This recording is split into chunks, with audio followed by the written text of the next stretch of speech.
My girlfriend's dad laughed. "You're a nobody, too broke to ever own a house." My girlfriend laughed with him. I just nodded and walked away. Years later, I own 3 houses, while she's stuck in a cramped apartment and her dad lost everything. Now they both call and text me 100 times a day.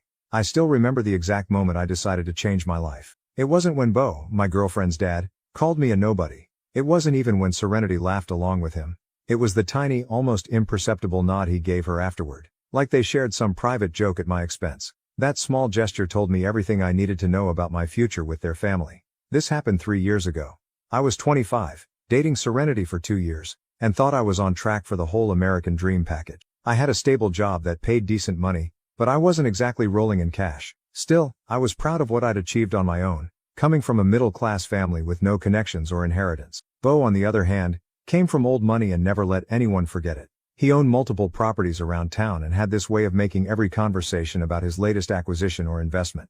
At first, I tried to learn from him, genuinely interested in his success. But soon I realized he wasn't sharing wisdom, he was flaunting his superiority. That fateful dinner started like any other Sunday family meal at their house. Catherine, Serenity's mom, had prepared her signature roast, and everyone was discussing their week. Bo was going on about his newest property development when he turned to me.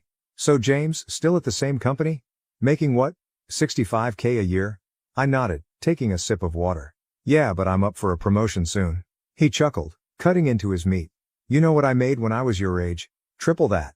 And that was 30 years ago." I forced a smile. "Different times." "No, son. Different ambitions. Different capabilities." He pointed his fork at me. "You know why most young people can't afford houses nowadays? They lack vision. They waste money on avocado toast and subscriptions instead of building real wealth." I started to respond about the housing market changes, but he cut me off. "Take Serenity here. She's got prospects, already making moves in her career. But you?" He shook his head. "You're comfortable. Comfortable means stagnant. At this rate, you'll never own property in this city. You're a nobody, and nobodies rent forever." That's when I heard it. Serenity's laugh. Not her genuine laugh that I loved, but this high-pitched artificial sound she used when trying to please her father. She actually reached over and patted my hand, like I was some charity case she was taking care of. "Dad's just trying to motivate you, honey," she said, that condescending smile still on her face. I looked around the table. Catherine was suddenly very interested in her wine glass. The air felt thick, heavy with unspoken judgments. And that's when Bo gave Serenity that tiny nod, that subtle "we're better than him" acknowledgement that broke something in me. I didn't make a scene, didn't defend myself. I just stood up, thanked Catherine for dinner and walked out. Serenity followed me to the door, confused by my overreaction. She actually said, "You know how Dad is, just laugh it off." But I was done laughing. Done being the joke.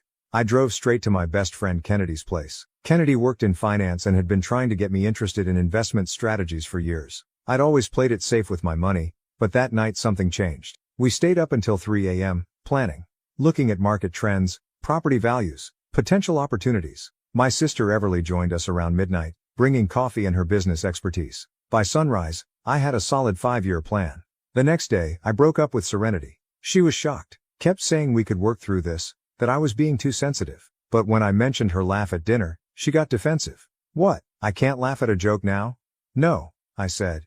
"You can't laugh at me anymore." That was 3 years ago. I just finished setting up my property management dashboard for my latest acquisition, and a familiar name popped up in my notifications. Bo's trying to connect on LinkedIn. Again, 4th time this month. Guess he finally realized that nobodies can become somebodies. And sometimes, they become exactly who they needed to be all along. Update. First, thank you all for the overwhelming support on my last post. I didn't expect it to blow up like that. A lot has happened, and I've been hesitant to post an update because I wanted to make sure everything was concrete before sharing. Remember how I mentioned Bo trying to connect on LinkedIn? Well, that was just the beginning. Last week, I got a text from an unknown number. "James, it's Bo. We should talk about some opportunities." I think we got off on the wrong foot. I had to laugh. 3 years ago, I was a nobody. Now he wants to talk opportunities. But let me back up. The last 2 years have been intense. That 5-year plan I made with Kennedy turned into a 2-year sprint when the market took an unexpected turn. I'd been saving aggressively, living in a tiny studio apartment and putting every spare dollar into my investment fund. Kennedy kept telling me to slow down, but something in me just wouldn't quit. My first property was a small fixer-upper in an up-and-coming neighborhood. Nothing fancy, but it was mine. I spent weekends fixing it up, learning from YouTube videos and calling in favors from friends who knew their way around tools. Everly, my sister, turned out to be surprisingly good at interior design on a budget. Then the market dipped. While everyone else panicked, I saw an opportunity. I had been tracking this particular property for months, a duplex that had been sitting empty. The owner was overextended and needed to sell fast. I managed to secure a loan, thank you Kennedy for helping me build my credit, and bought my second property for 20% below market value. That's when I started hearing whispers about Bo. His latest development project wasn't going well. Contractors walking off the job, permits delayed, that sort of thing. I tried not to pay attention, but in a small city news travels fast. Then came the weird part. Serenity showed up at my office one day, unannounced. "James," she said, fidgeting with her purse strap. "You look good." I kept it professional. "Thanks. What can I help you with?" She spent 10 minutes making small talk before finally getting to the point. "Dad's working on this amazing development project. Really exclusive. Ground floor opportunity. We thought, maybe you'd be interested in investing." The irony wasn't lost on me. Why would a nobody like me be interesting to your dad now? She flinched. "That was years ago. People change. Dad's changed. He really respects what you've built." "What I built without his help or approval," I said. "Please tell your dad I'm not interested." She tried a different angle. "James, we had something real. Maybe this could be a fresh start for us too." That's when I realized she hadn't changed at all. Still trying to please her dad. Still seeing me as a means to an end. "No, Serenity. We didn't have something real. We had something convenient that fell apart the moment it was tested. Please don't come to my office again." A month later, I closed on my third property. A small commercial space in the downtown area that nobody wanted because it needed major renovations. But I saw its potential. While everyone else was chasing the next big development, I was quietly building my portfolio with properties I could manage myself. Kennedy thinks I'm working too hard. Maybe he's right. But every time I get a new property ready for tenants, I feel this quiet satisfaction that no amount of money can buy. It's not about proving Bo wrong anymore, it's about proving myself right. Last night, I got another text from Bo. "James, I know we had our differences, but I have a proposition that could benefit us both. Serious money involved. Call me." I showed the text to Everly over dinner. She just shook her head and said, "Funny how people only remember your number when they need something." The texts kept coming. 3 more today. Each one more urgent than the last. Something's definitely wrong in Bo's world, and he thinks I'm his solution. But here's the thing. I don't need to be anyone's solution anymore. My properties are doing well, my tenants are happy, and I'm building something sustainable. No quick fixes, no shortcuts, just steady growth. This morning, I saw Serenity at the local coffee shop. She was arguing with someone on the phone about rent payments. Our eyes met briefly, and for a moment, I saw something like regret flash across her face. She quickly looked away and hurried out. I should feel vindicated. Instead, I just feel peaceful. The best revenge isn't winning. It's realizing you were playing a completely different game all along. But these texts from Bo are getting more frequent, and I have a feeling this story isn't over yet. Something big is coming. And for once, I'm not the one who needs to worry about it. Update 2. I wasn't planning to write another update so soon, but things have escalated quickly. Remember those desperate texts from Bo? Well, now I know why. It started with a news article in our local paper. Prominent local developer faces multiple lawsuits. I didn't need to read the headline twice to know who it was about. Bo's latest development project, the one he wanted me to invest in, had collapsed spectacularly. Unfinished buildings, angry investors, and a trail of bounce checks. But that's not why I'm writing this update. Last Saturday, I was having breakfast at my usual spot when Catherine, Serenity's mom, walked in. I hadn't seen her since that dinner 3 years ago. She looked different, tired, older somehow. She spotted me and hesitated before approaching my table. "James," she said softly. "Do you have a minute?" I gestured to the empty chair across from me. She sat down, hands wrapped around her paper coffee cup like she was trying to warm them, despite it being summer. "I left Bo," she said without preamble. "After 30 years I just couldn't anymore." She took a shaky breath. "The money's been gone for months. He kept borrowing, trying to cover losses, making bigger and riskier deals. I found out he'd mortgaged our house without telling me. I sat there, coffee forgotten, as Catherine told me everything. How Bo had been living on borrowed time and money for the past year. How his reputation in town was destroyed. How Serenity had to move out of her luxury apartment and into a cramped studio because her dad could no longer subsidize her lifestyle. "He keeps talking about you," Catherine said, managing a weak smile. "Says you're the one who saw it coming. That's why you got out when you did." I shook my head. "I got out because I needed to respect myself, not because I predicted any of this." She reached across the table and squeezed my hand. "I should have said something that night. I'm sorry." That conversation bothered me for days. Not because I felt bad for Bo, he'd made his choices, but because it made me question my own satisfaction in their downfall. Then came the texts. Not from Bo this time, but from Serenity. Screenshots of past due notices, questions about rental applications, asking if I knew of any reasonable places for rent.